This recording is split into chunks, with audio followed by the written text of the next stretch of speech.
C'est marrant parce que justement, du coup, moi j'apprends à te connaître. C'est vrai, ce live n'était pas. Je savais pas que voilà, Non, non. on allait sortir.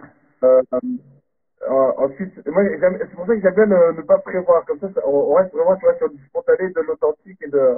Mais merci d'avoir pris cette initiative. Et je vois là, du coup, j'apprends des choses sur toi. J'apprends du coup cette forme de presque dualité dans le sens j'ai envie de faire quelque chose que je ne faisais pas jusqu'à présent. Et du coup, nous, on s'est rencontrés, la première fois où on s'est rencontrés dans un orphelinat.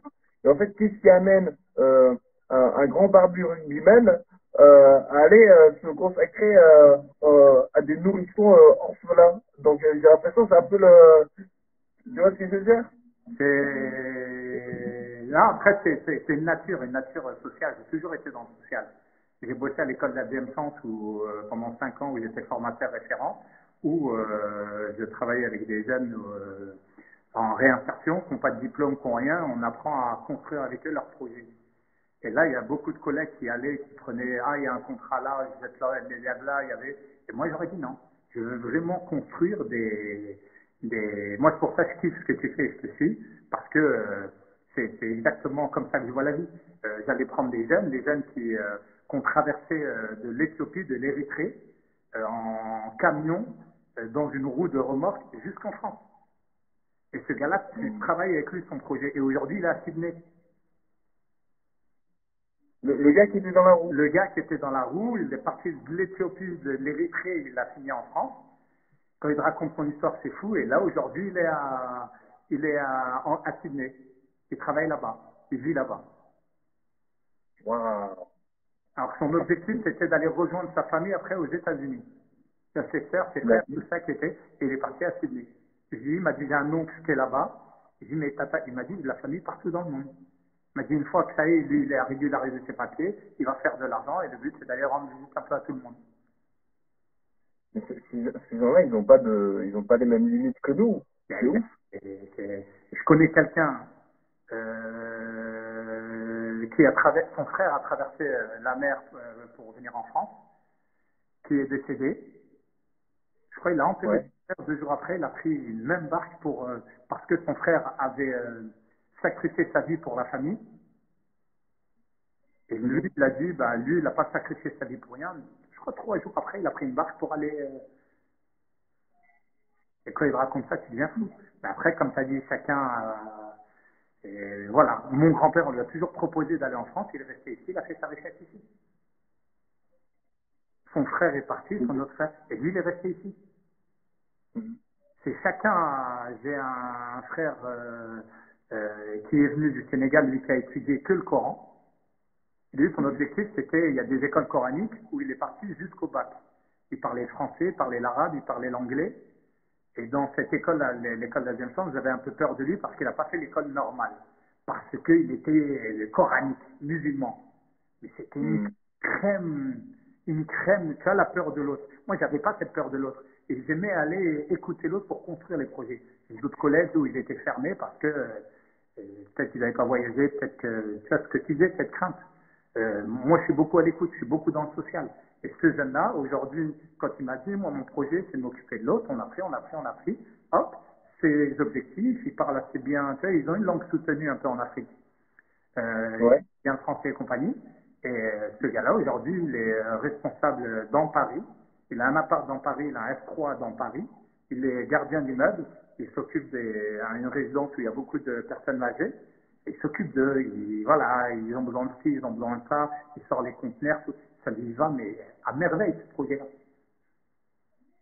Et tout Mais le monde lui a dit, qu'est-ce ouais, qui. comment? Non, vas-y, je t'en prie. Et tout le monde lui a dit non, c'est pas pour toi, c'est ci, c'est ça, il faut parler la langue, faut. Et c'est quoi le problème? Il est parti, il a passé les concours, il a passé, il a fait 2 stages dans ça, il a kiffé, aujourd'hui c'est plus heureux. Ouais, c'est quoi le prix d'un F3 à Paris? Je crois qu'il est dans le Hmm. 14e, le frère, ou dans le 12e, je sais plus. En plus, il est locataire du coup. C'est Il ça? est- Il est gardien d'immeuble. c'est des apparts de fonction. Hmm. Ouais. Mais bon, ouais, c'est un truc que dans tous les cas, faudrait payer une blinde, quoi, pour pouvoir se permettre de vivre là-dedans, quoi. c'est ça. C'est une chance. Il y a Mais qu'est-ce qui... il y a une Ouais. dame qui a écrit par rapport à l'aéroport quand elle arrive, et ça tu le vois vraiment, quand tu arrives à l'aéroport, tu tombes sur des visages, des gens qui râlent, et toi tu es là, tu dis mais qu'est-ce qu'ils ont les gens? Tu perds cette notion. Ici on râle très peu au Maroc. Et quand tu arrives en France, c'est vrai que tu Ouais. vas râler.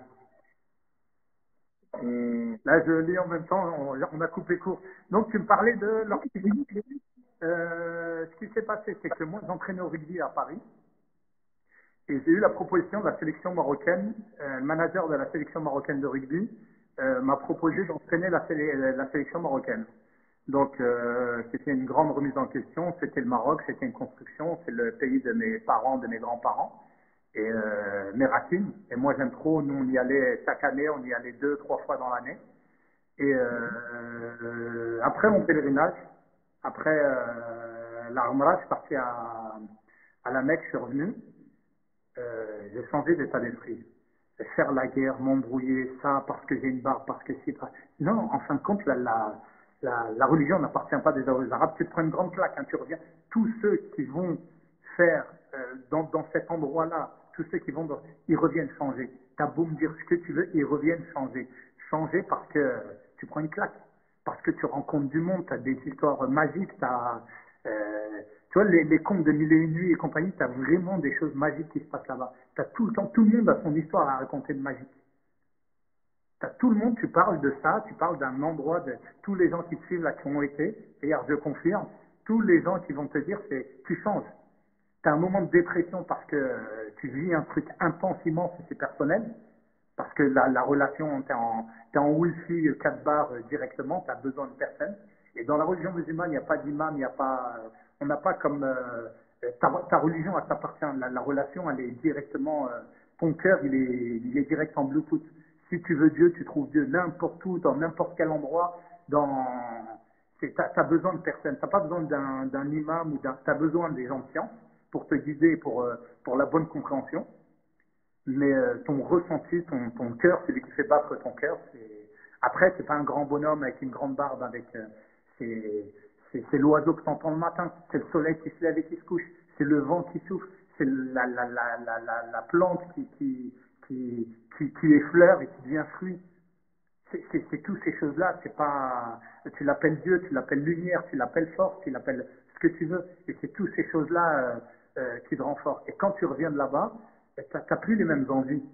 Tu n'es plus sur la course de la gloire, d'être quelqu'un, de ci, de ça, donc tu recherches. Et on en a amené à se dire, tu vois, quand tu reviens à l'aéroport, tu revois des femmes, là-bas, tu es entouré de femmes, mais tu fais même plus attention, tu fais même plus attention aux gens. Ma mère, elle était avec moi, ma mère, elle aime bien avoir ses enfants au téléphone. À un moment, je prends son téléphone, 32 appels en absence. Même pas calculer son téléphone. Ma mère, je la cherchais, elle est où, elle est où? Elle était assise. Il y a 1 million de personnes dans cet endroit-là, assise devant la Kaaba, je la cherche. Je dis, mais tu fais quoi ici? Elle pleurait, elle regardait, elle contemplait, elle vidait de ses soucis. Même elle, elle était en connexion directe, elle n'avait pas besoin de moi. Madame, si vous passez le salam. je le retransmettrai également alors. Et ouais, je te dis, t'es en connexion. Et quand tu reviens de cet endroit, moi, il y a la sélection marocaine qui voulait monter un stage et compagnie, je les ai aidés à monter un stage. Ils avaient à un moment des soucis, des joueurs qui voulaient pas venir parce que si, parce que ça, moi, je voulais pas rentrer dedans. Je suis resté neutre. Pardon. Tranquille. La vie, c'est ça qui est bon. Tout va vite. C'est la petite cuisinière. Je te jure. Le dealer à l'ancienne. Nadima. Ah, les Réunionnais, c'est les meilleurs. Elle est d'origine comorienne. Ah, les Comores. Moi, j'aime trop. Ouais. De toute façon, j'aime tout le monde. Moi. Comme ça, moi, il n'y a pas de problème. Je suis citoyen. Quand on me dit t'es marocain, je suis citoyen du monde. J'ai aucun problème avec qui que ce soit. Mais mon meilleur pote, mon frère, c'est un Sénégalais. Je parle un peu le peul. L'idéal, cette culture-là, depuis mon bas âge, parce que j'ai grandi dans ça.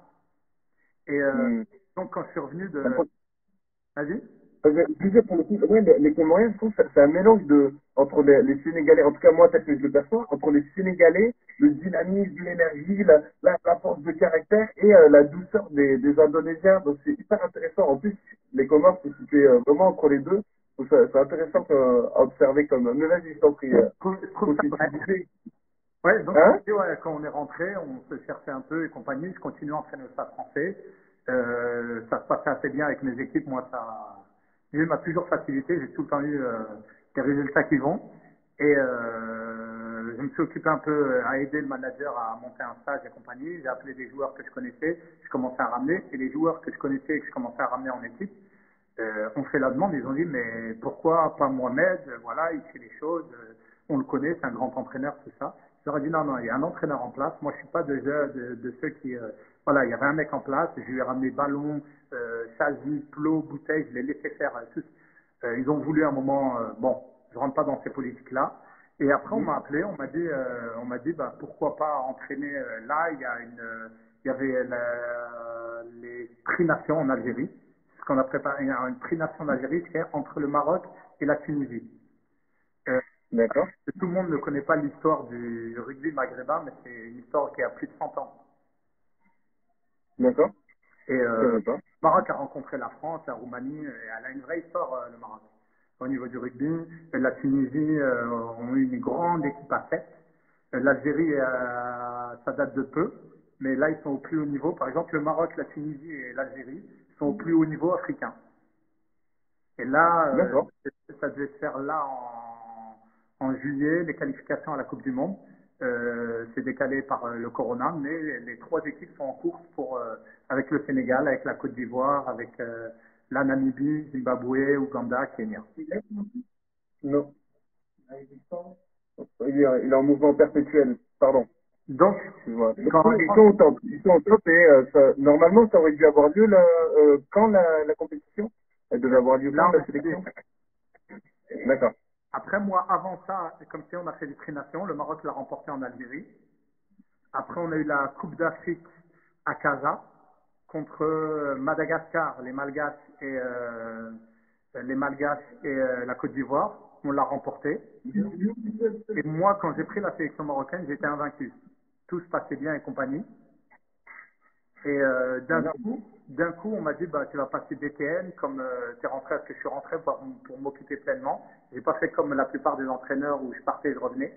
Moi, je me suis installé au Maroc et je continue à faire la formation. Je continue à aller dans les clubs, distribuer. Il y a beaucoup de joueurs professionnels du top 14, des joueurs engagés qui sont très discrets, qui ne mettent jamais leur nom, et qui sont engagés auprès des petits Africains.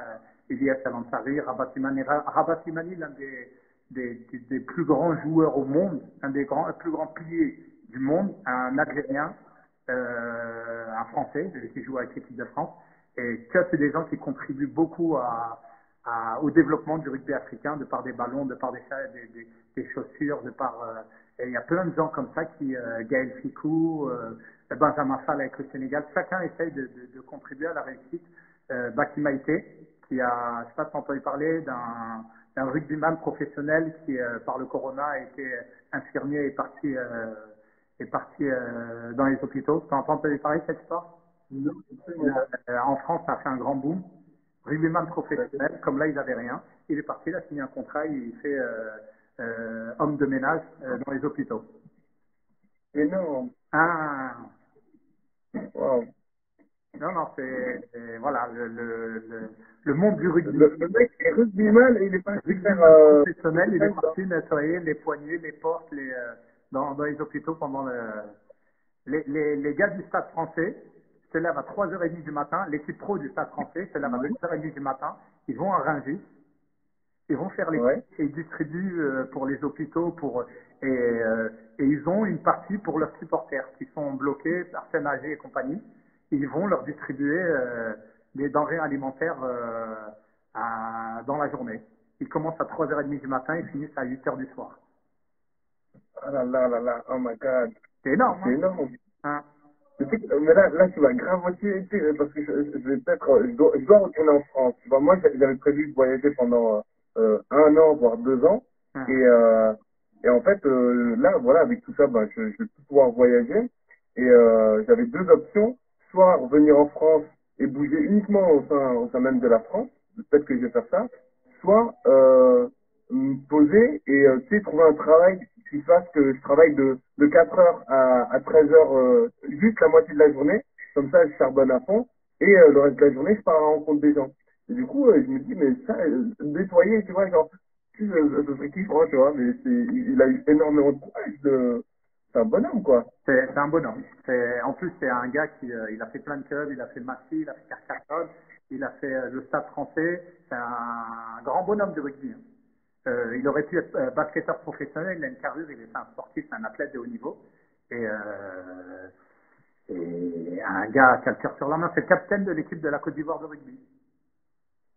Non. Un gars, Baki Maïté, un gars, tu taperas Baki Maïté, tu regarderas, c'est un gars qui a, un gars super. Comment tu l'écris? Comment tu dis? Baki, Baki? Bakary, mais Baki, B-A-K-Y, Maïté, Ouais. M-A-I-T-E, T-E. Bakary Maïté, ouais, c'est C'est ça. bon. J'ai Un colosse avec un l'exceptionnel quel, Indonésie. Waouh, énorme. C'est un bonhomme. Mais toi aussi, du coup, t'as un corps énorme et qui, justement, a fait qu'on s'est retrouvé dans un orphelinat. c'est ça. Et moi, Comment? je me suis occupé de la sélection marocaine. À un moment, tu vois, on critique la France, mais à un moment, tu vois, les Ouais. instances, même africaines, la barbe présentait mal. Alors qu'au Maroc, ils kiffaient chanter. Moi, jusque-là, sur le Maroc, partout où je vais, partout, on m'accueille. Mais à un moment, les hautes instances africaines, c'est quoi ce barbu, c'est qui ce barbu, c'est quoi l'image qu'on donne au rugby, patati patata. Ils ont essayé de me boycotter parce que, alors que j'étais invaincu, j'ai pris le Maroc pendant 3 ans, j'avais zéro souci, que des victoires. Et à un moment, on dit stop. Pourquoi? Bah, je sais pas. Il a une barbe ou il n'a pas le diplôme africain. Ou plein de. Et après, on m'a demandé, on m'a dit bon. J'ai dit, je vais pas. Ça sert à rien d'aller au tribunal, tout ça. Je vais rester dans mon coin. Et j'ai continué à aller. Et à ce moment-là, j'ai pris l'équipe de Marrakech. J'ai entraîné l'équipe de Marrakech on est parti, on a fait la Coupe du Trône, c'est le roi invite chaque année, la Coupe du Trône, c'est la Coupe du roi, il invite chaque année dans toutes les disciplines sportives, toutes les équipes de n'importe quel niveau. Au rugby, niveau 3, niveau 2, niveau 1, tout le monde est invité à ce tournoi-là. Et moi, j'ai pris l'équipe de Marrakech et compagnie, on va jusqu'en finale de la Coupe du Trône.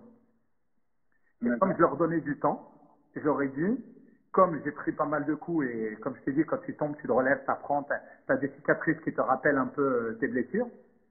Et là, tu dis, bon, c'est donnant-donnant, je vous donne du temps, c'est gratuit, mais en échange, vous me donnez, vous me prêtez main dès que j'ai besoin.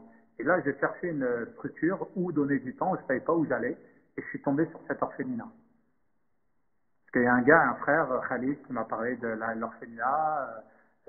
Il m'a dit là, vas-y, viens, on va aller et compagnie. On est parti. Et là, je tombe sur une petite structure, un petit truc, une dame qui a eu un accident de la vie, qui a perdu une fille. Elle avait 3 filles, elle a perdu la plus petite, âgée de moins de 2 ans. Et tu vois, d'une faiblesse, ça a fait sa force. Et elle était très mal, elle était pas bien, elle essayait de trouver une solution à son mal-être. Il y a une personne qui lui a conseillé de monter un orphelinat. Enfin, une pouponnière, elle était entre une crèche et une pouponnière. Et elle a monté une pouponnière, mais pour les enfants abandonnés, parce qu'elle se rendait compte qu'à un moment au Maroc, il y avait beaucoup ça, mais le Maroc a beaucoup évolué.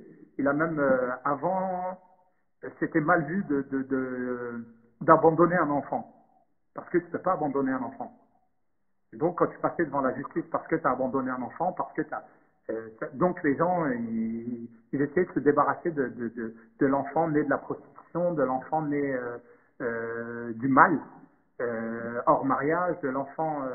nous, on demandait à ce que quand tu as 3 enfants que tu n'arrives pas à nourrir, tu en as un quatrième, tu pètes un câble.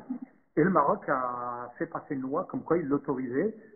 Tu viens, tu signes une charte et tu as 3 mois pour revenir sur ta charte. Sauf que ces enfants-là, allaient dans les orphelinats. Il y a des vraies infrastructures au Maroc, hein. Il y en a beaucoup. Moi-même, qui critiquais beaucoup ce pays, qui est le mien, je trouve magique. Je trouve ça, là, juste par le confinement, la façon dont le roi, c'est vraiment quelqu'un. Même moi, je dis là, depuis 3 ans et demi là au Maroc, c'est quelqu'un qui bosse, qui bosse. Et comme il le dit lui-même, c'est pas un roi juste pour être un roi. C'est un roi qui est partout, qui bosse comme un malade, qui se balade la nuit tout seul, qui regarde ce qui se passe, qui envoie des missionnaires, qui envoie des gens pour voir si le travail s'est fait ou pas.